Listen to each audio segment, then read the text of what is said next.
ಈ ಒಂದು ಕುಂಭರಾಶಿಯವರಿಗೆ ಧನಹಾನಿಯನ್ನು ನೋಡಿದಿರಿ, ಮಾನಹಾನಿಯನ್ನು ನೋಡಿದಿರಿ, ಪ್ರಾಣಹರಣಕ್ಕೂ ಕುತ್ತು ಬಂದಿತ್ತು. ಬಹುಶಃ ಅಂತಹ ದಿನಗಳನ್ನು ಅನುಭವಿಸಿದಿರಿ.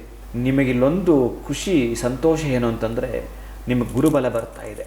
ಗುರುಬಲ ಬರ್ತಾ ಇರೋದ್ರಿಂದ ಮಕ್ಕಳಾಗುವ ಸಂತಾನವಾಗ್ತಕ್ಕಂತಹ ಸಾಧ್ಯತೆ ಹೆಚ್ಚಿಗಿರುತ್ತೆ. ಇನ್ನು ಮಕ್ಕಳು ಇರ್ತಕ್ಕಂಥವರಿಗೆ ಮಕ್ಕಳಿಂದ ಒಳ್ಳೆಯ ಗುಡ್ ನ್ಯೂಸ್ ಅಂತ ಏನಿದೆಯೋ ಅದನ್ನು ಕೇಳ್ತಾ ಬರ್ತೀರಿ, ಸಿಹಿ ಸುದ್ದಿಯನ್ನು ಕೇಳ್ತೀರಿ, ಖುಷಿಯನ್ನು ವ್ಯಕ್ತಪಡಿಸ್ತೀರಿ, ಸಂತೋಷವನ್ನು ವ್ಯಕ್ತಪಡಿಸ್ತೀರಿ. ಯಾವುದೋ ಒಂದು ಜಮೀನನ್ನು ತೆಗೆದುಕೊಳ್ಳತಕ್ಕಂಥದ್ದು, ಮನೆಯನ್ನು ಕಟ್ಟತಕ್ಕಂತಹದ್ದು, ಪ್ರಾರಬ್ಧ ಕರ್ಮದಿಂದ ಹೊರಗೆ ಬರ್ತಕ್ಕಂತಹದ್ದು ಇದ್ದರೂ ಕೂಡ ಭಯ ಒಂದು ರೀತಿಯ ನಿಮಗೆ ಈ ಫೋಬಿಯಾ ಅಂತಾರಲ್ಲ, ಅದು ನಿಮ್ಮನ್ನು ಕಾಡ್ತಾ ಬರುತ್ತೆ. ಭೀತಿ ಇರುತ್ತೆ.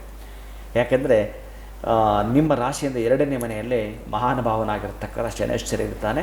ಆದಷ್ಟು ಸಮಂಜಸವಲ್ಲ, ಆದರೂ ಕೂಡ ಧನಸ್ಥಾನದಲ್ಲಿರ್ತಕ್ಕಂತಹದ್ದು ಬಹುಶಃ ನಿಮಗೆ ಹಣಕಾಸಿನ ವಿಚಾರದಲ್ಲಿ ಆಗಾಗ್ಗೆ ಕಾಣಿಸ್ಕೊಳ್ತಾನೆ ಇರ್ತವೆ. ಏನೋ ನಾನು ಎಷ್ಟೋ ದುಡಿತೀನಿ, ಬಹುಶಃ ಹೋದ ವಾರ ಲಕ್ಷಗಳಿತ್ತು, ಈಗ ನಯಾ ಪೈಸೆ ಇರಲ್ಲ, ಆ ಸ್ಥಿತಿ ಬಂದುಬಿಡತಕ್ಕಂತಹ ಸಾಧ್ಯತೆ ಈ ಒಂದು ಕುಂಭರಾಶಿಯವರಿಗಿರುತ್ತೆ. ಯಾರಾದರೂ ಇಬ್ಬರ ಮಧ್ಯಸ್ಥಿಕೆ ವಹಿಸಕ್ಕೆ ಹೋಗ್ತಿರಲ್ಲ, ಅಲ್ಲಿ ಸಿಕ್ಕಾಕ್ಕೊಳ್ತೀರಿ ನೀವು.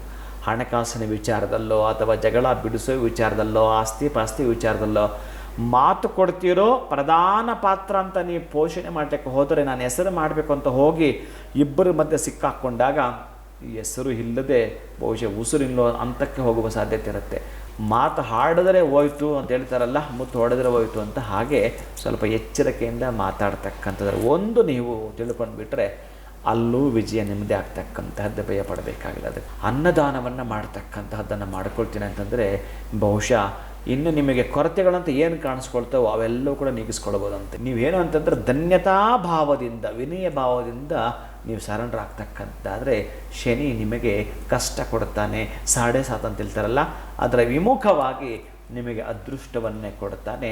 ನೀವು ಪ್ರತಿನಿತ್ಯ ಅವನನ್ನು ಪ್ರಾರ್ಥನೆ ಮಾಡತಕ್ಕಂತಹದ್ದು. ಓಂ ಶಂ ಶನೇಶ್ಚರಾಯ ನಮಃ ಅನ್ನೋ ಮಂತ್ರ ನಿಮಗೊಂದು ಮಾಲೆ ಹಾಕ್ಬಿಡಿ. ಕೊರಳಲ್ಲೊಂದು ಮಾಲೆ ಹಾಕ್ತಿರಲ್ಲ, ಅದು ಹೇಗೆ ಅಂತಂದರೆ, ನೀವು 108 ಅಧಿಕಸ್ಯ ಅಧಿಕ ಫಲಂ, ಇನ್ನೂ ಕೂಡ ಹೆಚ್ಚಿಗೆ ಹೇಳ್ತೀನಿ ಅಂತಂದರೆ 321 ಬಾರಿ, ಅಥವಾ ಇನ್ನೂ 1000 ಸಲ ಹೇಳ್ತೀನಿ ಅಂತಂದರೆ ಅತ್ಯಂತ ಖುಷಿ. ಯಾಕೆಂದರೆ ಅವನಿಗೆ ಬಹಳ ಇಷ್ಟವಾಗಿರತಕ್ಕಂಥ ಮಂತ್ರವಂತೆ ಇದು. ಅದನ್ನು ನೀವು ಮಾಡಿಕೊಳ್ಳೋದು. ಹಾಗೆಯೇ ಪ್ರತಿ ಶನಿವಾರ ಸಾಧ್ಯವಾದರೆ ನೀವು 7.5 ಇರತಕ್ಕಂಥವರು ಪ್ರಾತಃ ಕಾಲದಲ್ಲಿ ಹನುಮನ ದರ್ಶನ ಮಾಡಿಕೊಳ್ಳೋದು, ಸಾಯಂಕಾಲ ಶನಿ ದರ್ಶನ ಮಾಡಿಕೊಳ್ತಕ್ಕಂತಹದ್ದು ಮತ್ತು ಹನುಮನನ್ನು ಪ್ರಾರ್ಥನೆ ಮಾಡ್ತಕ್ಕಂಥ